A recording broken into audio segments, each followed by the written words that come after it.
Assalamualaikum warahmatullahi wabarakatuh. Hamdan wa syukran lillah, salatan wa salaman ala rasulillah, wa ala alihi wa sahbihi wa mawalah, wa la hawla wa la quwata illa billah. Rabbi surahli sadri wa yassirli amri wahlul uqdatam min lisan yafqahu qawli, amma ba'd. Apa kabar semuanya hari ini? Mudah-mudahan Allah senantiasa memberikan rahmat, taufik, hidayah, dan inayahnya kepada kita semuanya, sehingga kita masih diberi kesempatan untuk thalabul ilmi bersama-sama pada kesempatan hari ini. Baik, hari ini kita akan membahas tentang hukum waris dalam Islam. Kalau membincang hukum waris, pasti kita tidak asing lagi dalam di masyarakat kita itu selalu ada istilahnya kayak rebutan warisan atau warisannya si A, warisannya si B, itu kadang konotasi yang negatif ya. Mungkin teman-teman yang lainnya bisa merasakan itu. Tapi kalau misalnya dalam yang kita ambil sisi positifnya, bahwa dalam Islam itu ada sebuah syariat yang luar biasa, yang benar-benar memperhatikan anak keturunan. Yang salah satu poinnya adalah tentang waris. Nah, karena ini menjadi bagian dari syariat, maka kita punya kewajiban untuk mempelajarinya. Nah, kompetensi dasar nanti yang akan kita pelajari, kompetensi dasarnya adalah menganalisis ketentuan hukum waris dan wasiat. Kemudian peta konsepnya nanti kita akan ada di poin ini. Nah, ini jadi kita akan poin pengertiannya, dasar hukum ilmu warisnya, sebab musabab dan halangan ahli waris. Yang kedua ada permasalahan ahli waris. Yang ketiga ada tata cara pembagian warisan. Yang keempat ada wasiat. Nah, kita sampai di sini dulu. Nah, kita akan pelajari itu. Sebenarnya ilmu mawaris itu apa sih? Nah, sebelum itu, Islam itu kan menganjurkan kepada kalangan umat Islam untuk mempelajari berbagai ilmu pengetahuan. Ya kan, kalau kita ketahui ada yang menjadi dokter, ada yang menjadi guru, ada yang menjadi dosen, ada yang menjadi TNI, ada yang menjadi polisi, ada yang menjadi yang bergerak di bidang jasa, ada yang bergerak di bidang yang lainnya, itu banyak sekali. Jadi baik ilmu itu yang berhubungan dengan perkara-perkara yang duniawi maupun yang ukhrawi. Nah, ilmu yang tidak kalah penting ya, itu adalah ilmu mawaris, yaitu ilmu yang mempelajari tentang bagaimana pembagian harta benda dari orang yang telah meninggal. Dalam Islam sendiri, Al-Quran memberi tuntunan yang dalam pembagian harta tersebut. Nah, ilmu pembagian tersebut dalam ilmu fikih dikenal dengan istilahnya ilmu faraid. Ilmu faraid ini adalah disiplin ilmu yang membahas berbagai hal terkait pembagian harta warisan. Nah, tujuannya apa sih mempelajari ilmu faraid? Agar setiap orang muslim mengetahui siapa saja yang berhak mendapatkan warisan dan yang tidak.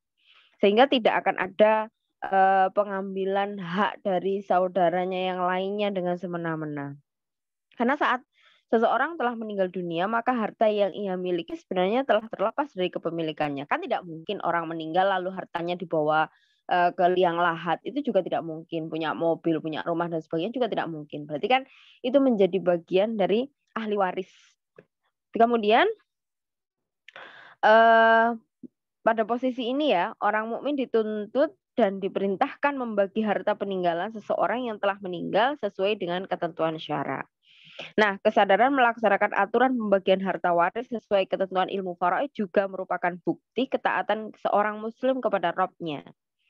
Mereka jalankan aturan syariat dan ia yakini dengan sebenar-benarnya bahwa aturan Allah itu terkait dengan pembagian harta merupakan aturan terbaik yang bermuara pada kemaslahatan. Poin intinya adalah kata-kata kemaslahatan.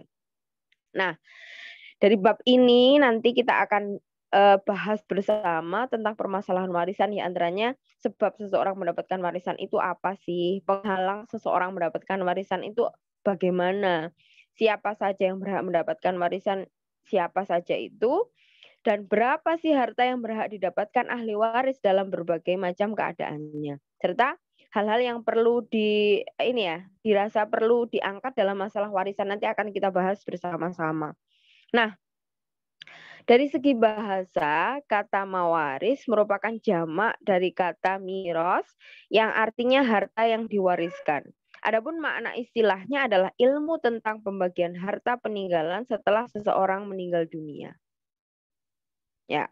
Jadi nanti pada poinnya itu tadi, harta yang ditinggalkan oleh seseorang yang meninggal dunia. Nah, ilmu mawaris ini tadi sudah saya sampaikan sebelumnya yang diwariskan ya, dari segi bahasa mawaris itu tadi.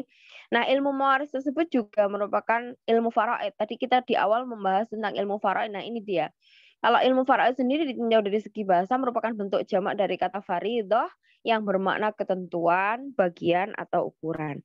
Ilmu mawaris akan selalu terkait dengan beberapa unsur yang sering diistilahkan ya dengan rukun-rukun mawaris. Nah, selanjutnya kita akan belajar tentang rukun mawaris. Apa itu rukun mawaris? Yang pertama adalah waris, yaitu orang yang mendapatkan harta warisan. Jadi orang yang mendapatkan harta warisan itu harus benar-benar jelas ada gitu. Seseorang berhak mendapatkan warisan karena salah satu dari 3 sebab, yaitu pertalian darah, mbuh kui anaknya, mbuh ponaannya, mbuh cucunya, itu menjadi sebab dia mendapatkan warisan. Yang kedua, yang berkaitan dengan kenapa sebab dia mendapatkan warisan, yang masih berkaitan dengan waris ini tadi adalah hubungan pernikahan. Entah dia suaminya, entah dia istrinya. Yang selanjutnya adalah memerdekakan budak. Dia menjadi sebab, dia menjadi orang yang mendapatkan warisan. Kemudian yang kedua adalah muwaris. Muwaris ini adalah orang yang telah meninggal dan mewariskan harta kepada ahli warisnya. Kalau nggak meninggal ya jangan dipaksa dibagi warisnya begitu ya. Baik meninggal secara hakiki dalam arti ia telah menghembuskan nafas terakhirnya atau meninggal secara takdiri. Semisal seseorang yang telah lama menghilang. Artinya dia sudah nggak muncul-muncul lagi dan seluruh keluarga menganggap oh ini insya Allah kayaknya sudah meninggal kayak gitu, mungkin bisa dikatakan seperti itu. Jadi telah lama menghilang itu atau disebut al-mafqud dan tidak diketahui kabar beritanya dan tempat ia berdomisilinya hingga pada akhirnya hakim memutuskan bahwa orang tersebut dihukumi sama dengan orang yang meninggal. Artinya ada seseorang itu yang punya harta banyak banget, tiba-tiba dia menghilang tanpa ada kabar, tanpa ada apapun itu, sudah bertahun-tahun misalnya seperti itu. Nah, maka dia kan punya anak misalnya. Nah, anaknya itu nanti yang hakim itu memutuskan bahwa dia hukumnya sama dengan orang yang sudah meninggal tadi gitu. Terus kemudian yang selanjutnya adalah maurus. Maurus yaitu harta warisan yang siap dibagikan kepada ahli waris setelah diambil untuk kepentingan pemeliharaan jenazah, pelunasan hutang mayit, dan pelaksanaan wasiat mayit. Terkadang maurus diistilahkan dengan miros atau irs. Gitu ya. Itu rukun-rukun mawaris tadi. Nah, hukum pembagian harta warisan itu bagaimana? Nah, seorang muslim itu dituntut menjalankan syariat Islam sesuai dengan apa yang telah digariskan dalam Al-Quran dan juga As-Sunnah. Jadi kita itu kan pedomannya itu dan Al-Quran dan Sunnah. Karena ilmu faraid ini termaktub dalam Al-Quran dan As-Sunnah, maka ya kita bagaimana melaksanakan yang menjadi bagian dari tuntutan syariat tersebut. Jadi setiap muslim haruslah mentaati semua perintah ataupun larangan Allah sebagai bukti konsistensinya memegang aturan-aturan syariat. Nah, demikian halnya saat syariat Islam mengatur hal-hal yang terkait dengan pembagian harta waris. Ya, orang muslim harus meresponnya dengan baik dan mematuhi aturan tersebut. Karena aturan warisan tersebut merupakan ketentuan Allah yang pasti akan mendatangkan maslahat bagi semua hamba-hambanya. Bahkan Allah memperingatkan dengan keras siapapun yang melanggar aturan-aturan yang telah ditetapkannya, itu ya termasuk menjadi bagian yang dapat siksa begitu ya. Ya termasuk aturan tentang warisan ini tadi. Nah, ini tadi aturan dan ancaman dari Allah itu sesuai dengan surat An-Nisa ayat 14 yang bunyinya wa may ya'sillah wa rasulahu wa yata'adda hududahu yudkhilhu naran khalidan fiha walahu adzabum muhin. Dan barang siapa mendurhakai Allah dan Rasulnya dan melanggar ketentuan-ketentuannya, maka Allah akan memasukkannya ke dalam neraka sedang ia kekal di dalamnya, dan baginya siksa yang menghinakan. Jadi ini tadi ya jangan melanggar aturan-aturan yang berkaitan juga dengan warisan ini tadi. Dan Rasulullah Shallallahu Alaihi Wasallam juga bersabda, Ani bin Abbasin qala Rasulullah Shallallahu Alaihi Wasallam, Uqsimul mala baina ahli faraidi ala kitabillah. Dari Ibnu Abbas radhiyallahu an berkata Rasulullah SAW bersabda, bagilah harta warisan di antara ahli waris sesuai dengan aturan kitab Allah. Kayak gitu ya. Nah, hal-hal yang harus dilakukan sebelum harta warisan dibagikan apa sih? Hal-hal yang harus dilakukan sebelum harta warisan dibagikan itu ada 4 poin yang nanti harus kita laksanakan mungkin ya, Pak. Nanti bisa di di kemudian hari ini manfaat insya Allah. Jadi kita belajar ilmu ini harapannya supaya ilmu yang kita pelajari manfaat. Nah, ini kalian sudah tahu tentang hukum-hukumnya, tentang hal-hal yang harus dilakukan. Nah, ini juga nanti harus kalian lakukan. Oh, ingat pada saat kemarin itu pelajarannya kayak gini gitu. Nah, yang pertama adalah zakat. Kalau harta yang ditinggalkan ini sudah saatnya dikeluarkan zakatnya, maka zakat harus zakat harta tersebut harus dibayarkan terlebih dahulu ya. Yang kemudian belanja, yaitu biaya yang dikeluarkan untuk mengurusan jenazah. Ya mulai dari membeli kain kafan, upah menggali kubur, dan yang lainnya. Kan banyak mungkin kebutuhannya itu bisa dilaksanakan gitu. Kemudian hutang. Jika mayat memiliki hutang, jenazahnya itu memiliki hutang, orang yang meninggal memiliki hutang tadi, maka hutangnya harus dibayar terlebih dahulu dengan harta warisan ditinggalkan. Makanya ketika ada orang meninggal, itu biasanya pada saat kerandanya mau diangkat itu, mau diberangkatkan ke makom, itu mesti disampaikan oleh orang yang sambutan pada saat itu. Barang siapa yang dihutangi, maksudnya barang siapa yang punya tanggungan, atau mungkin dengan istilahnya bahasa, apabila si jenazah ini punya tanggungan kepada panjenengan semuanya, maka mohon segera menghubungi ahli warisnya atau diikhlaskan, kan begitu. Karena memang urusan muamalah atau urusan manusia dengan manusia, itu Allah tidak mau tahu. Artinya ketika kita punya hutang sedikit ataupun banyak atau seberapapun itu nanti akan menghalangi kita ketika kita mau masuk surga begitu. Kalau misalnya ada orang yang pernah kita hutangi misalnya, dia datang, kamu dulu punya hutang kepada saya sekian. Maka ya dia berhenti, amalnya itu diserahkan sebagai pengganti hutangnya. Makanya hutang ini adalah sesuatu hal yang wajib dibayarkan terlebih dahulu. Nah, yang selanjutnya adalah wasiat. Nah, jika si jenazah tadi meninggalkan wasiat, agar sebagian harta peninggalannya diberikan kepada orang lain, maka wasiat ini pun juga harus dilaksanakan apabila keempat haknya tersebut itu sudah selesai ya. Jadi yang tadi zakat, biaya penguburan, hutang mayat, dan wasiat ini ya sudah selesai, maka harta warisan Nah, jadi ini tadi, jadi wasiat ini tadi adalah selebihnya yang di atas tadi. Nah, kalau zakat, belanja, hutang, wasiat selesai, maka sisa dari uang atau harta peninggalan si mayit tadi bisa diberikan kepada ahli warisnya. Ya, gitu. Kemudian hukum mempelajari ilmu mawaris adalah fardu kifayah. Nah, jadi para ulama ini berpendapat bahwa mempelajari dan mengajarkan ilmu mawaris adalah fardu kifayah. Artinya, jika telah ada sebagian kalangan yang mempelajari ilmu tersebut, maka kewajiban yang lain telah gugur. Akan tetapi, jika dalam satu daerah atau wilayah tidak ada seorang pun yang mau mendalami ilmu warisan itu tadi, ilmu mawaris tadi, maka semua penduduk tersebut menanggung dosa. Makanya hari ini kita belajar ini menjadi bagian dari menghapus dosa yang lainnya begitu ya. Kemudian urgensi ilmu mawaris itu dapat dicermati dalam satu teks hadis di mana Rasulullah SAW menggandengkan perintah belajar Al-Quran dan menggandengkan Al-Quran dengan perintah belajar dan mengajarkan ilmu mawaris atau faraid. Nah ini hadisnya.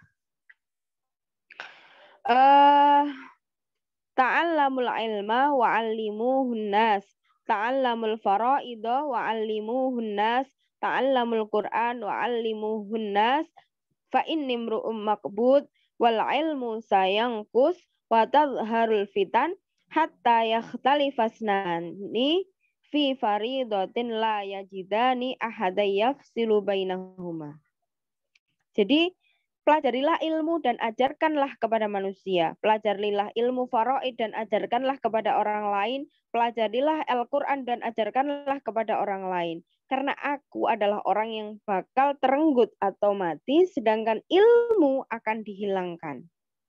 Fitnah-fitnah akan nampak sehingga dua orang yang bertengkar tentang pembagian warisan tidak mendapatkan seorang pun yang dapat memberikan fatwa kepada mereka. Jadi ketika kita belajar hari ini tentang ilmu faraid, ilmu mawaris, ini menjadi bagian dari sunnah juga. Jadi tadi fardu kifayah, ini kita menjalankan kesunahannya Kanjeng Nabi, perintahnya Kanjeng Nabi, yang nantinya kita bisa menjadi penggugur dosa dari bagi orang-orang yang lainnya begitu. Nah, dari penjelasan tersebut ini dapat disimpulkan bahwa mempelajari ilmu mawaris ini tidak bisa dianggap sebelah mata ya, terutama bagi para pendakwah ataupun penyeru kebajikan. Walaupun hukum awalnya fardu kifayah, akan tetapi pada kondisi tertentu saat tidak ada seorang pun yang belajar tentang ilmu faraid ini, maka hukumnya akan menjadi fardu ain. Nah, tujuan ilmu mawaris ini apa? Tujuannya adalah memberikan pembelajaran bagi kaum muslimin agar bertanggung jawab dalam melaksanakan syariat Islam yang terkait dengan pembagian harta waris. Yang kedua, menyodorkan solusi terbaik terhadap berbagai permasalahan seputar pembagian harta waris yang sesuai dengan aturan Allah Subhanahu wa taala. Yang ketiga, menyelamatkan harta benda si mayit tadi hingga tidak diambil oleh orang-orang yang zalim yang tidak berhak menerimanya. Kemudian sumber hukum ilmu mawaris. Nah, sumber hukum ilmu mawaris seperti yang sudah saya sampaikan di atas tadi, ada dua sumber hukum yang kuat banget untuk kita mempelajari ilmu mawaris. Yang pertama adalah Al-Quran. Ada dua ayat yang ada dua firman Allah yang termaktub dalam surat An-Nisa ayat 7. Yang kedua surat An-Nisa ayat 11 dan 12. Yang kedua adalah tentang hadisnya Rasulullah Shallallahu Alaihi Wasallam yang nanti kita akan bahas satu persatu. Yang pertama di surat An-Nisa ayat 7. Lirijali nasibum mimma tarakal walidani wal aqrabun walin nisa'i nasibum mimma tarakal walidani wal aqrabun mimma qalla minhu au katsur nasibam mafruḍa, yang artinya bagi orang laki-laki ada hak bagian dari harta peninggalan ibu, bapak dan kerabatnya, dan bagi anak wanita ada hak bagian pula dari harta peninggalan ibu, bapak, dan kerabatnya, baik sedikit atau banyak menurut bagian yang telah ditetapkan. Jadi ada bagiannya entah setengah, entah sepertiga, entah seperenam, entah seperempat, dan yang lainnya. Ini akan kita bahas di poin berikutnya. Nah, kalau firman Allah dalam surat An-Nisa ayat 11-12 ini panjang banget ya. Yang nanti silahkan dicari sendiri di surat An-Nisa ayat 11 dan 12. Nah, kemudian saya lanjut saja, ada beberapa teks hadis yang berkaitan dengan pembagian harta waris ini. Ini diambil satu aja. Ani Bani Hurairah taqala qala Rasulullah sallallahu alaihi wasallam, ya Aba Hurairah ta'allamul fara'id wa 'allimuha fa innahu nisful ilmi wa huwa yunsa wa huwa awwalu syai'in yunza'u min ummati. Yang artinya dari Abu Hurairah, Rasulullah berkata, wahai Abu Hurairah, belajarlah ilmu faraid dan ajarkanlah ilmu tersebut. Maka sesungguhnya ia merupakan setengah dari ilmu dan ia akan dilupakan, dan ia merupakan ilmu yang pertama kali dicabut dari umatku, dan ini sudah mulai terasa dicabutnya ilmu faraid dari muka bumi ini. Makanya ketika hari ini kita belajar tentang ilmu faraid ini, ilmu mawaris ini, kita menjadi bagian ya ibadah yang luar biasa. Karena ini menjadi, kalau sudah tidak ada yang mempelajari, kita kan jadi hukumnya fardu ain begitu. Dan hari ini kita pelajari itu. Nah, selanjutnya kedudukan ilmu mawaris. Ilmu mawaris ini mempunyai kedudukan yang sangat agung dalam Islam. Ia menjadi solusi yang efektif berbagai permasalahan umat terkait pembagian harta waris. Kala ilmu mawaris diterapkan secara baik, maka urusan hak Adam akan diselesaikan secara baik. Semua ahli waris akan mendapatkan haknya secara proporsional. Mereka tidak akan dizolimi ataupun menzolimi karena semuanya sudah dihindarkan pada aturan Allah Subhanahu wa taala. Nah, selain apa yang terpaparkan tersebut, keagungan ilmu mawaris juga dapat dipahami dari ayat Al-Qur'an yang membicarakan persoalan waris. Allah sendiri menerangkan teknis pembagian harta waris secara gamblang dan terperinci dalam beberapa ayat yang lainnya nanti. Ya, ini merupakan indikator yang menegaskan bahwa persoalan warisan ini merupakan persoalan yang agung dan yang sangat penting. Nah, pada beberapa hadis yang telah disebutkan sebelumnya, Rasulullah juga mengingatkan umatnya untuk tidak melupakan ilmu mawaris. Seperti hadis yang sebelumnya tadi ya, karena ini menjadi bagian yang penting dari agama dan Rasulullah sudah dawuh bahwa ilmu ini akan hilang pertama, yang akan dicabut pertama kali.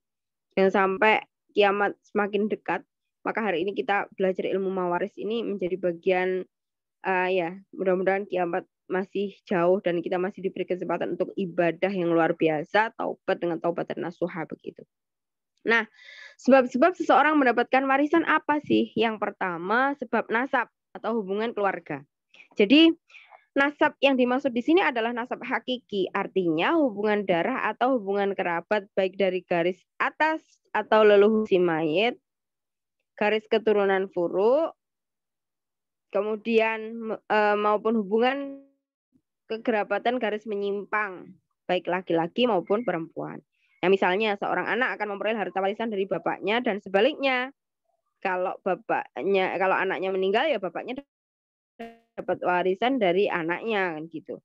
Atau seseorang yang memperoleh harta warisan dari saudaranya, misalnya ada kakaknya meninggal dunia, maka adiknya juga kecipratan harta warisan dan ini ada aturannya. Kalau bagaimana gitu. Dan yang lainnya. Jadi ada salah satu firman-Nya Allah, lirijali nasibum mimma tarakal walidani wal aqrabun walin nisa'i nasibum mimma tarakal walidani wal aqrabun mimma qalla minhu aw kasur, seperti yang sudah disebutkan di awal tadi ya. Bagi laki-laki ada hak bagian dari harta peninggalan ibu bapak dan perempuan juga kayak gitu. Nah, yang kedua, sebab pernikahan yang sah. Yang dimaksud dengan pernikahan yang sah ini apa sih? Adalah berkumpulnya suami istri dalam ikatan pernikahan yang sah dan keduanya inilah muncul istilah-istilah baru yang disebut ilmu mawaris seperti zawil furud, asobah, furudul muqaddarah, dan yang lainnya gitu ya. Nah, firman Allah dalam surat An-Nisa ayat 12 ini disebutkan, walakum nisfu ma taraka azwajukum illam yakul lahunna walad. Quran surat An-Nisa ayat 12. Dan bagimu, suami-suami ya, 1/2 dari harta yang ditinggalkan oleh istri-istri kamu jika mereka tidak mempunyai anak. Jadi seorang laki-laki ketika istrinya meninggal dunia dan mereka nggak punya anak, maka si suami tadi, laki-laki tadi, mendapatkan harta 1/2, artinya setengah ya dari harta yang ditinggalkan oleh istrinya. Gitu ya. Ini sudah pembagian-pembagian sudah ada, tapi nanti akan kita pelajari lebih lanjut lagi di belakang. Kemudian sebab wala atau sebab jalan memerdekakan budak. Kalau dulu ada ya perbudakan di Arab begitu, kalau sekarang sudah tidak ada lagi. Seseorang yang memberikan hamba sahaya berhak mendapatkan warisan dari hamba sahaya tersebut kala ia meninggal dunia. Nah, ini banyak sekali hadis-hadis yang menunjukkannya, seperti hadis yang diriwayatkan oleh Imam Bukhari dari Aisyah radhiyallahu an berkata kepada Rasulullah SAW, kemudian Nabi bersabda kepadanya, belilah budak, sesungguhnya budak itu untuk orang yang memerdekakan. Jadi ya, yang memerdekakan siapa? Kayak gitu. Kemudian yang keempat adalah kesamaan agama, sebab kesamaan agama. Jadi ketika seorang muslim meninggal sedangkan ia tidak memiliki ahli waris, baik ahli waris karena sebab nasab, nikah atau wala, maka harta warisannya dipasrahkan kepada Baitul Mal untuk kemaslahatan umat Islam. Nah, jadi itu yang berkaitan dengan sebab-sebab seseorang mendapatkan warisan. Nah, selanjutnya hal-hal yang menyebabkan seseorang tidak mendapatkan harta warisan apa? Yang pertama, dia adalah pembunuh. orang yang membunuh salah satu anggota keluarganya, maka ia tidak berhak mendapatkan harta warisan dari yang terbunuh. Jadi misalnya seorang anak membunuh bapaknya, maka anak tersebut tidak berhak mendapatkan warisan dari bapaknya, kayak gitu. Dalam ini ya, salah satu sabdanya Rasulullah SAW yang menegaskan bahwa seorang pembunuh tidak mewarisi harta yang terbunuh ini diriwayatkan oleh An-Nasai dan Daruqutni an Amar bin Syuaib an abihi an jaddihi qala Rasulullah sallallahu alaihi wasallam laisa lil qatili minal mirasi syai'un. Yang artinya bagi pembunuh tidak berhak mendapatkan warisan sedikit pun. Dalam masalah tidak berhaknya pembunuh ini mendapatkan harta warisan orang yang terbunuh, sebagian ulama memisahkan sifat pembunuhan yang terjadi. Jika pembunuhan yang dilakukan masuk dalam kategori sengaja, maka pembunuh tidak mendapatkan harta warisan sepeser pun dari korban. Adapun jika pembunuhannya bersifat tersalah, maka pelakunya tetap mendapatkan harta waris. Ini dikuatkan oleh pendapatnya Imam Malik bin Anas dan pengikutnya. Nah, yang kedua, budak. Budak ini orang yang berstatus sebagai budak tidak berhak mendapatkan harta warisan dari tuannya. Demikian juga sebaliknya, tuannya tidak berhak mendapatkan warisan dari budaknya karena ia orang yang memang tidak mempunyai hak sama sekali. Terkait tersebut, di dalam Al-Quran surat An-Nahl ayat 75 disebutkan daraballahu masalan abdam mamlukan la yaqdiru ala syai'in. Allah membuat perumpamaan seorang hamba sahaya di bawah kekuasaan orang lain yang tidak berdaya berbuat sesuatu gitu. Yang ketiga adalah orang murtad. Murtad artinya keluar dari agama Islam. Orang murtad tidak berhak mendapatkan warisan dari keluarganya yang beragama Islam. Sesuai dengan sabdanya Rasulullah SAW yang artinya orang Islam tidak bisa mewarisi harta orang kafir dan orang kafir tidak bisa mewarisi harta dari orang Islam. Kemudian yang keempat adalah perbedaan agama. Perbedaan agama ini artinya ya orangnya enggak seagama gitu loh. Orang Islam tidak dapat mewarisi harta warisan non-muslim meskipun masih kerabat keluarganya. Demikian juga sebaliknya. Dalil syar'i terkait hal ini adalah hadis yang telah dipelajari sebelumnya bahwa seseorang muslim tidak akan menerima warisan orang non-muslim. Sebagaimana juga orang non-muslim juga tidak menerima warisan bagi orang muslim. Nah, ahli waris yang tidak bisa gugur haknya. Ini ada ahli waris yang memang dia tidak bisa terhalang oleh siapapun. Jadi sebagaimana maklum adanya dalam pembagian harta warisan ini terkadang ada ahli waris yang terhalang mendapatkan harta warisan karena sebab tertentu dan sebagian lain ada juga yang tidak mendapatkan harta warisan karena terhalang oleh ahli waris yang lain. Akan tetapi beberapa ahli waris yang haknya untuk mendapatkan warisan tidak terhalangi walaupun semua ahli waris ada. Mereka itu adalah anak laki-laki, yang kedua anak perempuan, yang ketiga bapaknya yang meninggal tadi, yang keempat ibunya yang meninggal tadi ya, yang kelima suami. Jadi ketika suami mendapatkan warisan berarti kan meninggal istrinya. Yang keenam istri. Berarti siapa yang meninggal? Berarti adalah suaminya yang meninggal kayak begitu. Nah, demikian pada pembahasan hari ini. Akan kita lanjutkan ke pembahasan di slide berikutnya. Mudah-mudahan manfaat apa yang kita pelajari hari ini, mudah-mudahan semuanya bisa dipahamkan oleh Allah, termasuk juga saya. Mohon maaf atas segala kekurangan dan kekhilafan. Wallahul muwaffiq ila aqwamit thoriq. Wassalamualaikum warahmatullahi wabarakatuh.